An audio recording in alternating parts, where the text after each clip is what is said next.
Ladies and gentlemen, let's get into the video. We're going to be taking a look at AMD's FX 8350 processor. This is also an article which you can find in the video's description, where we have more information, for example, the full specifications of the system we're using, the systems we're comparing it against. We've got information regarding driver revisions, operating systems, plus as well, most importantly, some benchmarking that we just did not put in the video simply because it's a bit boring. We have included some of the more boring ones like the Syssoft Sandra stuff, but quite frankly with you, it's not exactly the most interesting stuff to watch at that point, so we've sped that up. But if you do want more information plus some comparisons, you can find that in the article. But anyway, I've waxed lyrically. So what is the purpose of the review? Primarily, this is aimed at multi-threading. How does the processor perform in multi-threading scenarios? We're going to be looking at productivity plus gaming, because obviously DirectX 12, Mantle, Vulkan are becoming a thing. AMD do admit that, the single-threaded performance of the processor isn't quite where they wanted it to be, but as a workhorse, as like a multi-threaded workhorse, the processor is actually pretty potent, particularly when one looks at the pricing. So currently on Amazon, and obviously I'm basing this on the UK prices, your prices may vary. The UK is doing it for about £127, which is very compelling considering you're looking at 178 for the i5, that's the 4690K. Both of these products are of course unlocked, so really it comes down to your savings in pennies. But what about a little bit about the processor itself? Well, it is 32nm and is based on the pile driver architecture. The 8350 is also known as Vishera, and measures 315 square mm and does pack in 1.2 billion transistors. So there's that.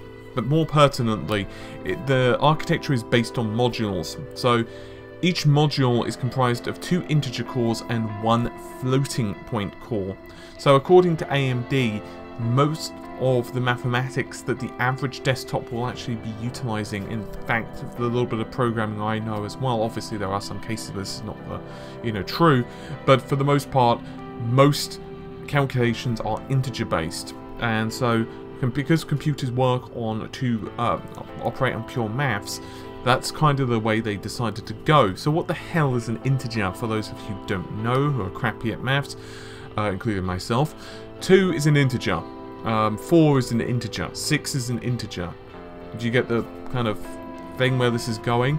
Whereas on the other hand, 2.1345678 would be a float. So basically whole numbers are integers.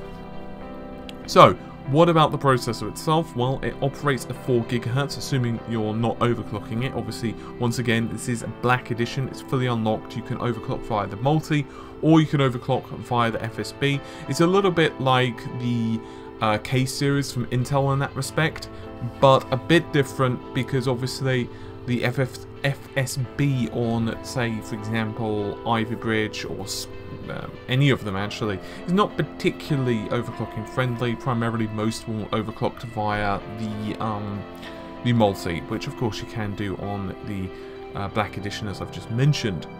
It does feature 8 MB of level 3 cache, and you've also got about 1 MB per core. In fact, you do have 1 MB per core of level 2 cache.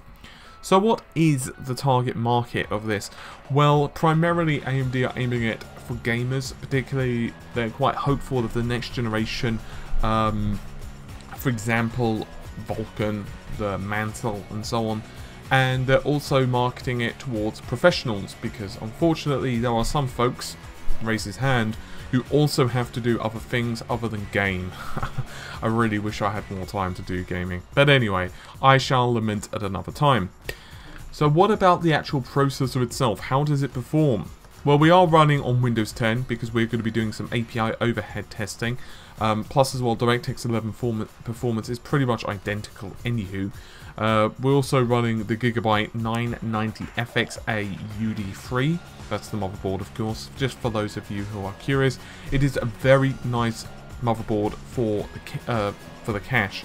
We're going to be doing a full review of that as well, and we're running 1866 megahertz RAM.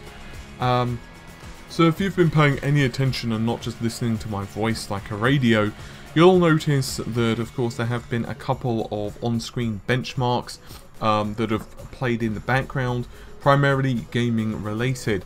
And as one would expect, games obviously are based on whether they're CPU or GPU bound. All of the titles we're testing are running at 1080p because otherwise it becomes a little bit of a GPU problem. We are running an R9 290X. There's a couple of reasons for that.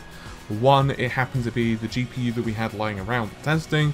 Two, it is pretty damn good for Mantle because, well, it supports Mantle.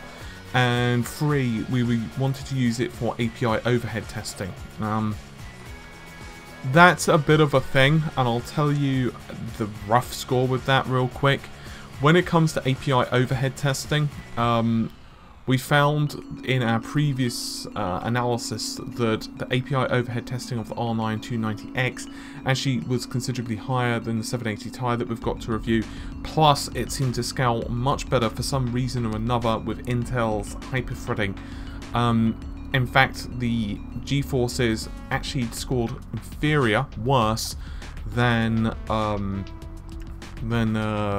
R9 290. Sorry, than the GeForces actually scored better if you actually disable hyperthreading. There we go, I got there in the end. The Cinebench results do definitely mirror a lot of the creative/productivity applications, with the i7 typically sitting on a lead, and then you've got the FX processor with a significant lead typically over the i5. But this does of course depend on application and the workload that you're putting through it. Sometimes the FX will be a little bit closer to the i7, sometimes a little bit further away, and obviously vice versa with the i5. However, and this draws us into the conclusion of my thoughts and opinions with the processor thus far. We obviously will be doing more information on this. We will be doing a full in-depth review, and also probably more stuff regarding Mantle as well, since it's the only low-level API out at the moment, as much as I wish differently. Obviously we can change things around when DirectX 12 comes out, and I'm happy to do a lot of testing. But my thoughts and opinions on the processor thus far, I think it has a lot of potential, and because of the pricing of the processor, where it is at the moment anyway considerably cheaper than the i5, especially after AMD were very aggressive with their pricing cuts, it makes an extremely compelling case for itself, whether you're more into productivity, or gaming. Now, obviously gaming at the moment is more single thread orientated, which does mean in an ideal world Intel's processors will have a bit of an advantage. However, one can make the argument that because of a lot of applications, and one of the reasons we were using Firestrike in the beginning of this video, to kind of demonstrate that, hey, if your GPU is the limitation, if you're GPU bound, then really you're going to be scoring about the same, and most gamers obviously are going to run the game at the highest possible settings that their graphics card can deal with, which is kind of fair enough, at least I do. That's not to say that the FX is for everyone. Obviously if you're got a lot more cash and you're happy to plonk it down an i7, then certainly it's a very good purchase, and our main system is an i7. However, for those who are looking for a good productivity system or a good gaming system, particularly if you're buying for the future, DirectX 12 obviously comes to mind, but I'm kind of secretly rooting for Vulkan, I must admit, for a couple of different reasons. I kind of like the open source premise of it, I guess. But for anyone who is looking to buy for the future in terms of processor, and it's very difficult, let's face it, to buy for the future with the next generation of CPUs coming out late next year, it's a bit difficult to make those kind of decisions. But if you are looking for a processor which is going to benefit you with DirectX 12, and you're on a shorter budget and you need to put that money into, let's say, a GPU, then the FX 8350 is certainly a really good option. If you're looking for a good productivity CPU, for example, for rendering and so on, that's another set of testing we have to do, then yeah, once again, same deal. the FX makes a very compelling argument for itself, and I think that, you know, it's a pretty damn good CPU for the price point. Anyway, hopefully you've enjoyed the video. I'll see you soon. Take care. Bye for now.